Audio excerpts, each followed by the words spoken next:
Welcome to this episode of Exploring the Humanities Voices from the Hong Kong Polytechnic University. Our podcasts and interviews allow us to showcase the exciting and innovative work being done by our colleagues in the humanities, intersecting with fields as varied as aviation, mental and physical health, virtual reality, religion, gender, AI, design, neuroscience, and of course, language.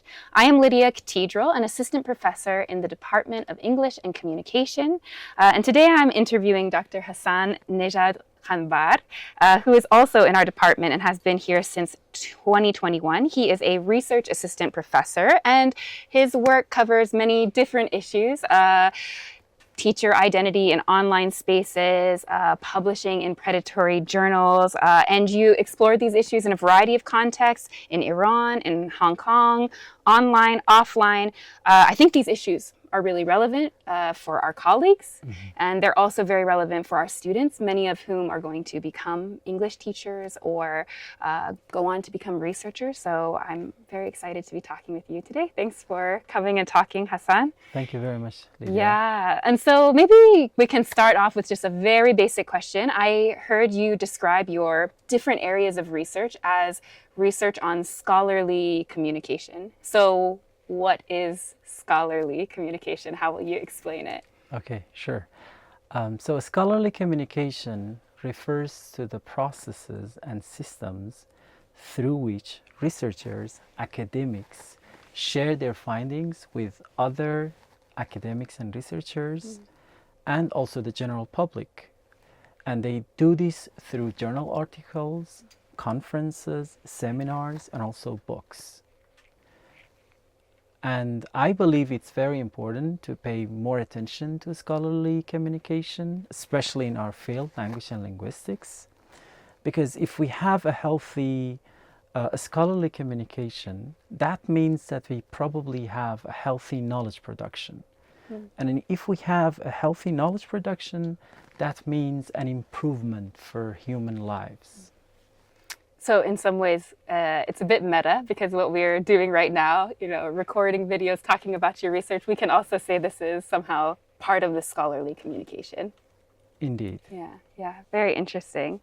So maybe you can tell us a little bit about how you came into this work. How did you start doing research on scholarly communication?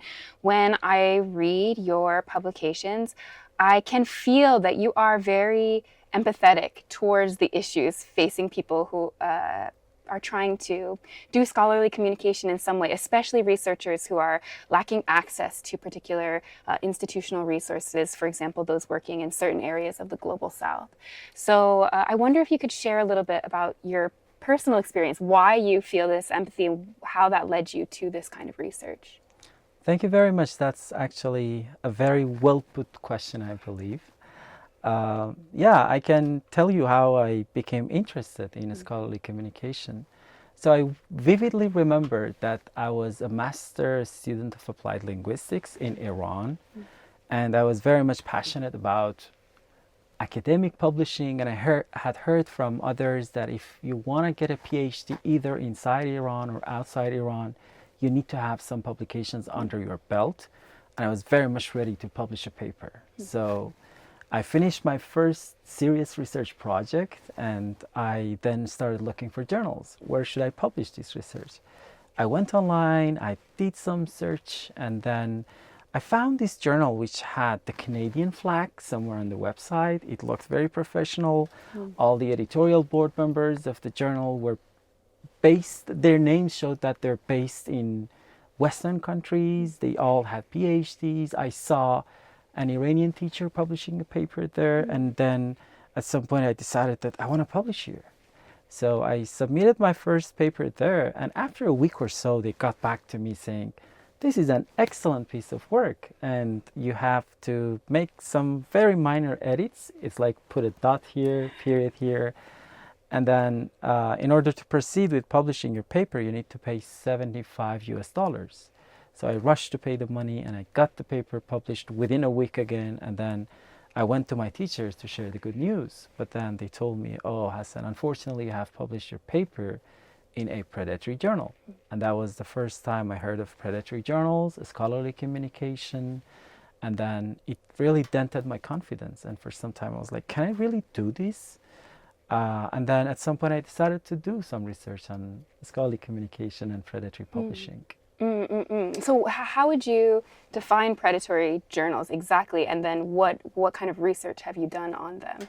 Okay, so I could say predatory journals are entities that claim to be legitimate scientific journals, but indeed they do not follow the established norms of scientific publishing, the editorial processes. For example, you have strong peer review in legitimate journals, but predatory journals are said to not follow these procedures, right? And the only thing they're looking after is the APC, article processing charges from the authors. That's their main concern. So these are predatory journals. But the type of research that we have done, actually, when I came to PolyU, I decided to start doing research on predatory journals. And along with Professor Guangwei Hu, we did some research together. First, when I started looking at the literature, deciding to do some research on predatory publishing, I was expecting a lot of papers to come up, especially in our field, language and linguistics. But then I noticed that there are barely any research on predatory publishing. And I expected that our community to be at the forefront of fighting predatory journals. So we decided to do some research. And the first project we did together was to compare predatory journals with legitimate mainstream journals. So we decided to first, we collected a list of predatory journals, 66 predatory journals, and then we said, okay, let's look at how these two groups of journals, predatory journals and SSCI journals, differ. So if I go online, what would be some of the telltale signs that could help me say, this journal is probably predatory and this journal is probably not a predatory one? So we published that project in a good journal, Learn Publishing. And then the second project, we did the same study, but this time with legitimate open access journals. We compared in what ways predatory journals differ from legitimate open access journals.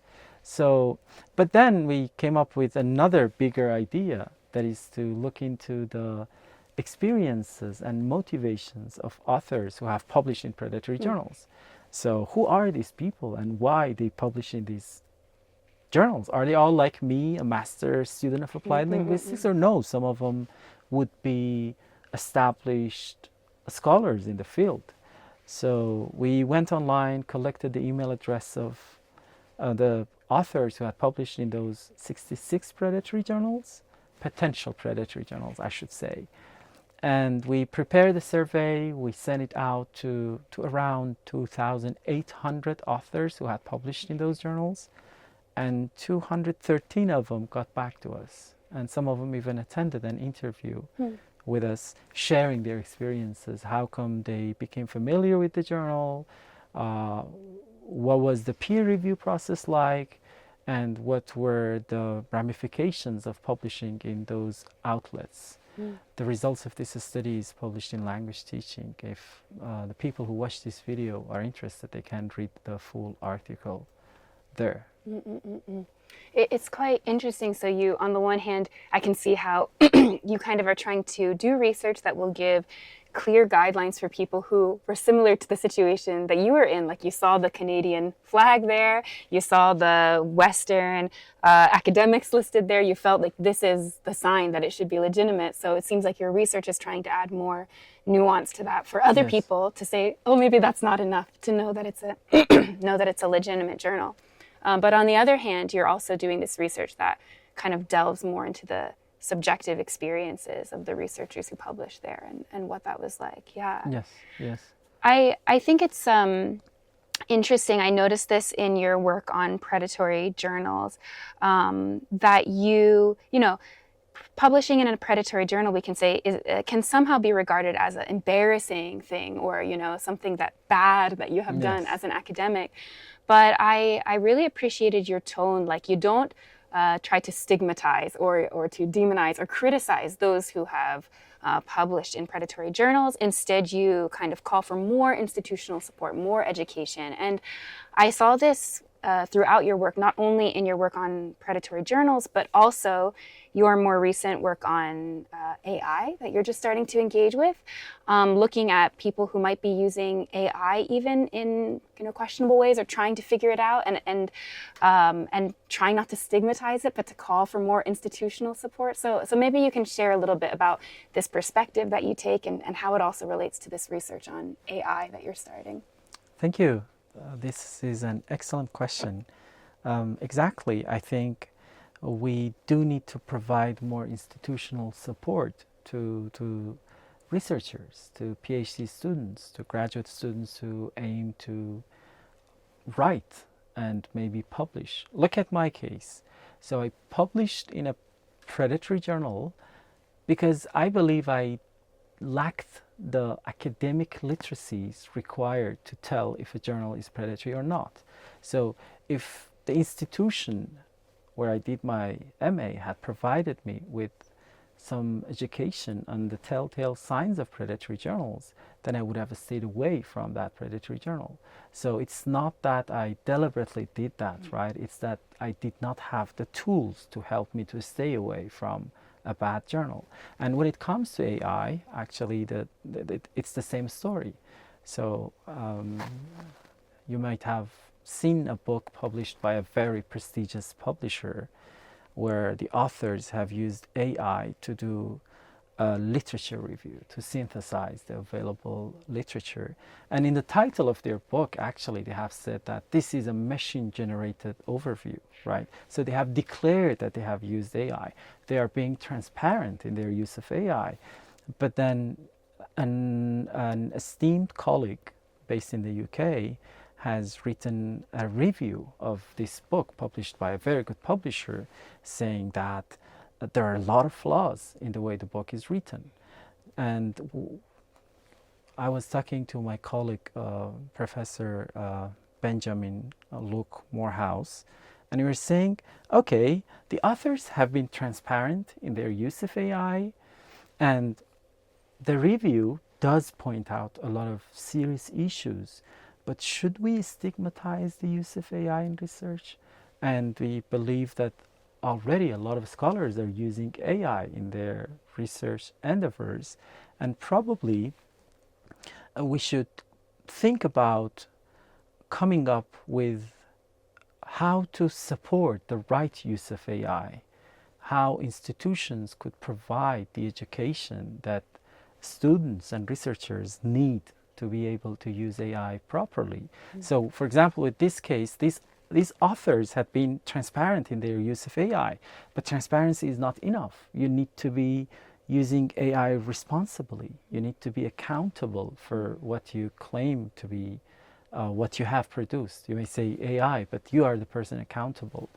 So we wrote a piece where we said there is need for more institutional support, but more importantly, that article inspired us to write another piece where we have proposed a framework for the use of Gen AI in research. So we have proposed a framework where we say that if you decide to use AI, you need to be transparent, you need to be responsible or accountable, you need to be ethical, you need to think about study quality. In what ways does the use of AI contribute to your study quality, your methodological rigor? And at the same time, what social value would the use of AI bring to your research? So hopefully that piece will come out soon, and I think that would be a meaningful contribution to our community. Yeah, thanks for this sharing.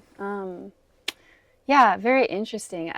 Maybe we can turn to the other big area of your research, which is on English language teachers, social media identities, and especially their emotional feelings about being online, constructing their identities, promoting their English language teaching. Can you tell us a little bit about, why are English language teachers online? What are they feeling there? What are the challenges? What are the opportunities they're facing in this social media space? Okay, thank you. This is indeed a very good question. with the demiotic turn or the emergence of social media um, and online platforms, and also the new liberalism, a lot of individuals have been persuaded to become entrepreneurs, and you now can go online, create your personal brand. And if you are a teacher traditionally working for some school or in some private institutes, now you could go online and gain visibility and have your own business, right? This is, I believe, common in many contexts, including Iran, where a lot of English language teachers are on Instagram and they are trying to gain visibility. Actually, I was myself for some time trying to do Instagram branding. And then I did have a lot of emotions and identity, I could say tensions, that I thought these are important. If I am having these emotions or identity tensions, that then probably there are other teachers out there who are going through the same experience. And then I decided to do some research on Instagram branding. And what sort of things did you find? Okay. So we have done a few research projects on this, and in the first project we did, we looked at the emotional vulnerability of teachers who are on Instagram, how emotionally vulnerable they feel when they do branding. And some of the findings I could share with you is that these teachers are saying that Instagram has got features, right? If you want to flourish on Instagram, you need to follow these algorithmic steps. You need to know the platform. And also on Instagram, there are trends. So if you want to flourish again, you need to know the trends and follow the trends, right? For example, Instagram promotes, in some sense, a perfect version of everything. It's picture perfect, a luxurious lifestyle. People share their best photos on Instagram, right? So if you want to be a teacher and gain visibility, you need to present your best version. And in some ways, you probably need to exaggerate where you go, what you eat. And also this comes to language teaching as well. So if you are going to survive on Instagram, you need to exaggerate about language learning, that you can learn language in a very short period of time. And these are the emotions that these teachers were struggling with, that but we don't want to exaggerate, right? But the trend is, okay, exaggerate. So and they did have these identity tensions, but this is not me. This is not me making such big exaggerations. But if you don't go with the trend, then you probably do not gain the visibility, and then you will have these emotional struggles. What should I do? So that piece of research is published in TESOL Quarterly, and if the people who watch this video are interested, can read that piece of research.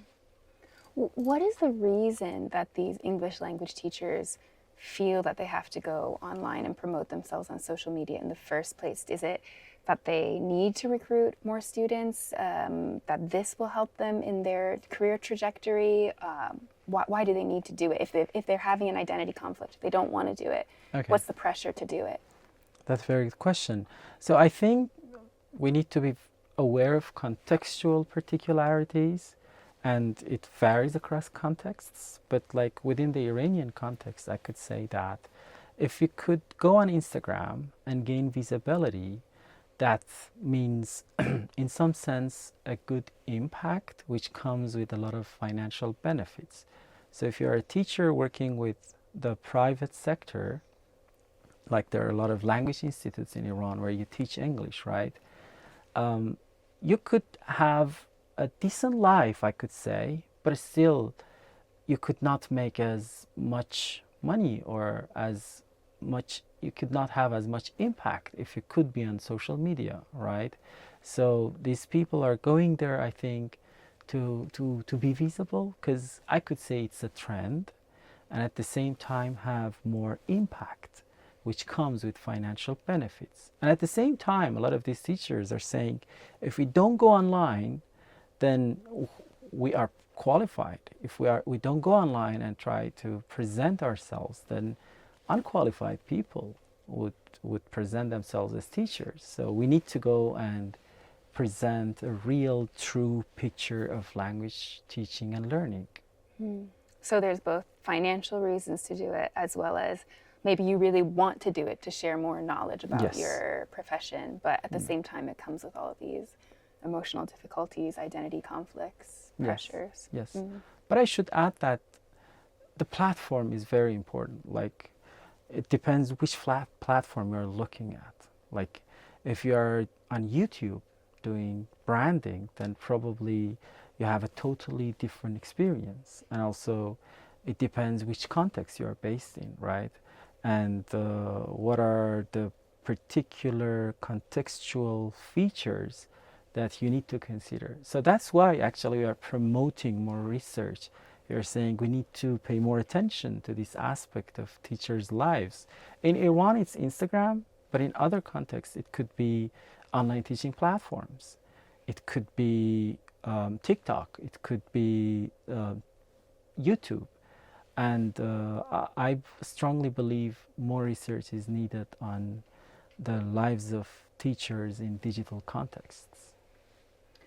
To bring this down to a practical level, what would you say to students that we're teaching who are thinking about becoming English language teachers, or who are currently English language tutors thinking about going on social media? Maybe they feel like they need to recruit more students. They feel like they should post on social media. They don't know what to post. They don't know if they should post. What would be your advice in that context? Okay. So I believe going on social media in any shape and form would require having some awareness. Even if I'm going to create a personal page on Instagram or any other social media platform, I need to have some awareness of how this platform works. But if I'm going to create a professional page and promote my teaching programs, then that's another level of knowing the platform, right? So I would suggest that teachers do the research to know the platform and to know how best they could utilize the affordances of the platform. But at the same time, promoting emotional resilience, that when you go to online spaces, you need to be emotionally resilient because you're going to have different emotions. And I believe if teachers or students don't know how to emotionally regulate, then their experiences would lead to some outcomes that we don't like. So be emotionally resilient, know the platform, and also before you join the platform, reflect on who you are and what is your identity, and how do you define yourself, and what goals you want to accomplish. So for example, for me, I was that I'm going to be a professional, authentic teacher and have my own footprint, my digital signature.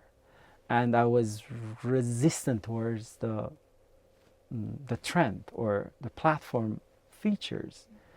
Am I unhappy? No. Did I pay a price? Yes. But then I'm coming back and raising awareness that we need to pay more attention to this aspect of teachers' lives. And yeah, these are some points that teachers could consider if they are reflecting or thinking about starting their personal brand in some contexts. I should say that this is not common in all contexts. So different contexts, different platforms, different features, but still, I believe in most contexts, this is something common. It may take different shapes and forms, but still, you could see teachers in digital spaces. Do you also feel that there is a time for English language teachers to step away from social media? Like you yourself kind of mentioned that you did it, you stopped at some point. What would your advice be there? At what point would somebody maybe do the kind of cost-benefit analysis and say, oh, promoting English language teaching online is not for me anymore? Yeah, that's a good question. I believe to be online, you need to constantly reflect on what were your goals and where you stand now, what you're doing now. Is it in line with who you are, how you define yourself? So, and what are your emotions like? Do you feel like you're being impactful? You're making a positive impact on the lives of people who follow you on different platforms? If the answer to these questions is negative, then probably you need to step away a bit and think whether this thing is for you or not. Or probably if you need to talk to a professional as to how you want to navigate this aspect of your, I can say, professional life. Yeah, very, very interesting and practical advice. A lot of your research is about emotion. So let me share a little bit my emotional experience of reading some of your work. I felt when reading your work, on the one hand, I got some kind of inspiration. I think you really bring academics' attention to the very real situation of where many English language teachers are, where many researchers are, often in precarious situations where they're trying to figure out not just, which grammatical structure should I teach first and which one should I teach second, but also like, do I need to go online and create a brand for myself? Researchers not just needing to learn, how to write a methodology section, but also how to identify predatory journals. So I feel like you, in your writing, really bring academics' attention towards, let's pay attention to where our students and some of our colleagues, where they really are, and to try to address the issues where they are rather than in some ideal world. Yes. So this I found quite inspiring, that kind of inspiring to be a better teacher, to be somebody or even supervisor to PhD students, to engage the situation as it is. But at the same time, I will say, reading your work, I also felt kind of discouraged, just a bit discouraging, right? Because you describe the real conditions people are working in, both as researchers and as English teachers, where these jobs, they are not always these like great, secure, financially viable, rewarding emotionally jobs. Sometimes they're kind of filled with emotional pressure, with financial precarity, different kinds of vulnerability. So this is also a bit discouraging, right? To think that, oh, this is also what our field is connected to and what we are doing or preparing others to do.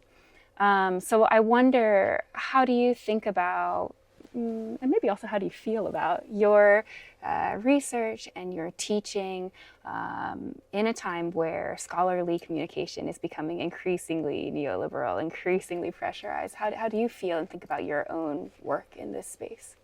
I believe that all aspects of our lives are, all, I could say professional aspects of our lives are being influenced by some global trends, right? Like neoliberalism. And I personally think, as a researcher, I could say, as an early career academic, what can I do? So, because I do have these emotional tensions, I could say, right? Identity tensions. And one of the things that I'm doing is like researching the issue. It's really a real issue facing teachers and researchers. And if we could bring it to the surface, then we could probably raise awareness of how we could help these two groups of professionals, teachers and researchers, and how we could put in place mechanisms that could improve their emotional well-being and also promote professionalism in a way that can help them flourish. And I personally believe, based on my research, one of the keywords that I can use is promoting reflectivity.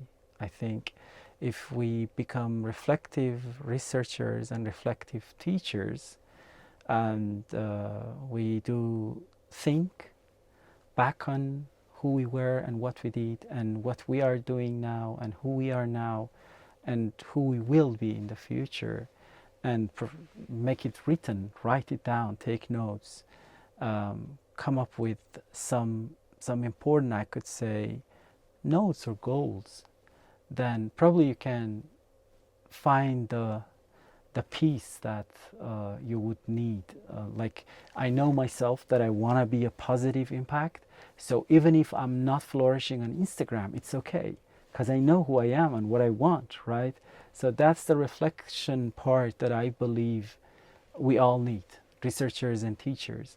Be reflective on who you are, how you define yourself, what is important in your life, and then go ahead towards that. And probably at some point, like the way I did, try to raise awareness, try to inform others through your research, through the talks you give. And at the end, I think that would be helpful for some of the teachers and researchers out there who are facing the pressure. So it's like in your research is both a chance for you to do this kind of reflection yourself, and at the same time a chance to invite others into this kind of process of reflection on our scholarly work and the scholarly work of other people that we're engaging with. Yes, yes. Yeah. And I should say that we are talking more about the negative aspects, right? But then the positive side also, that there is a lot of good things about these new platforms, and also the new norms, I could say, right? But I think if we could find the flaws, then we could make it even better, right? And improve the way things work. Tell us a little bit more what you see as some of these positive aspects about these platforms and the potential there. Okay, like the individual freedom that they can provide these teachers with. So a lot of these teachers would previously need to work for schools or for some private institutes, and they would not be as happy with the salary, right? But then here, if you are a professional, you're well qualified, then you can develop your brand and have an impact, which is, we're living in an attention economy, right? You're visible, you're having an impact, and at the same time this comes with benefits, that is financial benefits. So I think like we need to look at both the positive and negative aspects of what is going on. But as researchers, probably if we dig deep into the issue and find the flaws, then we could make things even better. This is why we're doing research instead of promoting something. Yes. Digging deeper and finding the flaws. Yeah, thank you so much, Hassan. Maybe just before we finish, I can just invite you, if you have any new projects that you would like to share with us about, any new directions that you see for your research. Sure. I think most academics are these days on some form of social media. So I was on Twitter for some time, and I am on LinkedIn now, and I'm seeing like this trend of promoting your scholarly work on, I could say, academic social media. That would be tricky to define what is academic social media. So what I have decided to do, and the research that still is in progress, is to look at how researchers, in this case PhD students, are seeing the promotion of academic outputs or academic achievements. Or I give a talk in a conference and then I go on social media to promote the talk that I gave.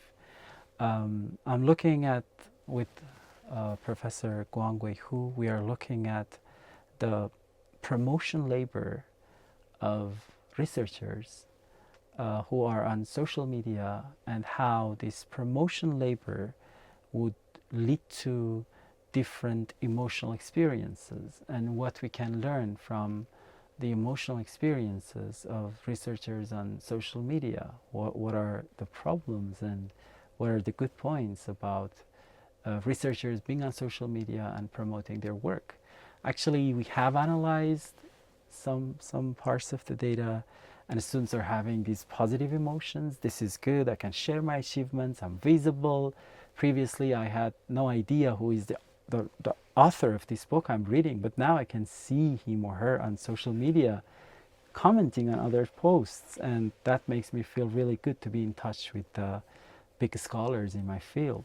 But at the same time, so a lot of positive points, but also at the same time a lot of negative points, that I see a lot of people quantifying their achievements, like boasting about the number of their citations. And these are something that as PhD students we are not really happy about hearing, like on social media, because we are still heavily engaged with doing our dissertations, right? So that's a project that is still in progress, and hopefully we will finish that project very soon. That sounds great. That sounds great. Anything else you'd like to share before we finish? Thank you very much for inviting me to this podcast, and I hope at the end of the day, we as researchers and teachers uh, look at the real issues that are out there and try to shed light on them and improve the lives of human beings. Thank you so much, Hassan, and thanks Thank to you too, everyone Lydia. for listening and being Thank you. with us. Yeah, thank you. Thank you.